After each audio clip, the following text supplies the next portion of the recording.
కూటమి ప్రభుత్వం రామ్ గోపాల్ వర్మని పట్టుకొని లాకప్లో పెట్టేసి థర్డ్ డిగ్రీ ఇవ్వడానికి విశ్వ ప్రయత్నాలు చేస్తుంది.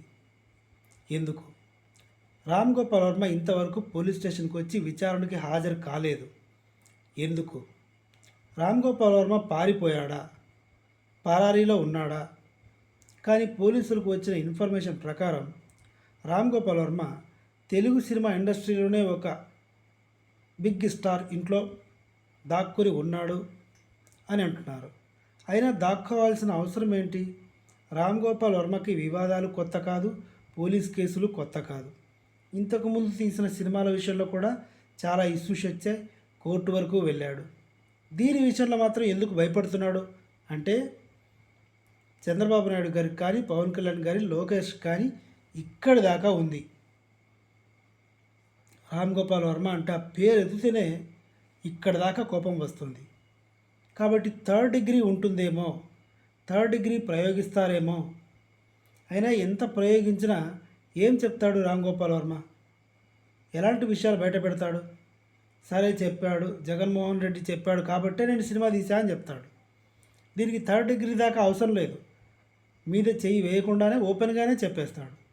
ఏమైనా పీకగలరా, పీక్కోండి అని కూడా చెప్తాడు.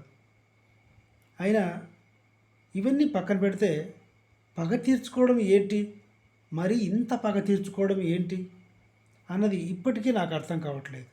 ప్రజా సంక్షేమాన్ని, ఊర్లలో రోడ్లు లేవు, ఆడపిల్లల మీద అఘాయిత్యాలు జరుగుతున్నాయి, పసిపిల్లల మీద కూడా రేపులు జరుగుతున్నాయి, ముసలావిడి మీద కూడా రేపులు జరుగుతుంది. ఎలాంటి సేఫ్టీ లేదు ఆడవాళ్ళకి. ఇవన్నీ పక్కన పెట్టేసి రామ్ గోపాల్ వర్మను పట్టుకున్నాడు. వాడికి తిక్కరైతే జైలు నుంచి బయటకు వచ్చాక మళ్ళీ ఇది కూడా సినిమా తీస్తాడు. కూటమికి కర్మ పట్టింది నిజంగా చెప్పాలంటే. వీళ్ళు కూటమి ప్రభుత్వం ఏం చేస్తుందంటే పగ సాధింపు చర్యలే సీరియస్గా తీసుకుంటుంది. జగన్ ప్రభుత్వంలో ఏం జరిగింది? జగన్ ప్రభుత్వంలో ఉన్నప్పుడు మినిస్టర్లు, ఎమ్మెల్యేలు ఎవరితోనైనా అక్రమ సంబంధాలు పెట్టుకున్నారా? వాటి గురించి బయటికి తీయటం, చంద్రబాబు నాయుడు మీద కానీ, లోకేష్ బాబు మీద కానీ ఎవరైనా విమర్శలు చేస్తే వాళ్ళని పట్టుకొని సెల్లో పెట్టడం. ఇదిగో ఇలా రామ్ గోపాల్ వర్మ లాంటి వాళ్ళని కూడా యాక్షన్ తీసుకొని ఏదో సాధించినట్టు డబ్బా కొట్టుకోవడం. దీనివల్ల ప్రజలకు ఏమైనా ప్రయోజనం ఉందా? దీనివల్ల ఏమైనా సూపర్ 6 వస్తుందా? సూపర్ 6 ఏమైనా అమల్లోకి వస్తున్నాయా? అసలు ఏం చేద్దామనుకుని ఏం చేస్తున్నారో వాళ్ళకే తెలియట్లేదు. నిజానికి వాళ్ళు ఏం చేస్తున్నారంటే పగ సాధింపు చర్యలు మాత్రమే చేస్తున్నారు, ప్రజాసేవ ఏమాత్రమూ చేయట్లేదు.